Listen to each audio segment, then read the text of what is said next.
Yoruba nation tọ́ọ̀tẹ̀ rẹ ní báwọn attend. Mo kí Pastor Mo ẹ káàbọ̀ mọ́. Mọ́ṣáláṣí ló bá sọ fún ẹ pé àwọn ẹlẹ́bọ ní gbogbo wọn, ẹ béèrè pé inú mọ́ṣáláṣí wọn ṣé wọ́n rí náà lò. Ṣáwọn ọmọ tó ń wá sílé kéwú tí nǹkan kan bá ṣe wọ́n ṣọ́rí tọ́jú. Mo kí bàbá wa Jimoh Razak ẹ ṣe gan ẹ̀yin tẹ́ fún wa ní gift. Ṣé gift ni kíní tẹ́ máa ń jù sórí TikTok yìí because mo kí gbogbo ilẹ̀ kan sí.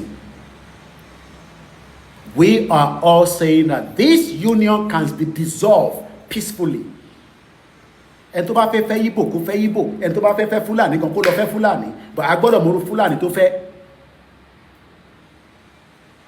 But the fact that everybody is hiding, everybody is distracting you. They are looking for justice for this, looking for. Have we found justice for those that need justice? Tell my family Bamishe that was killed on the BRT.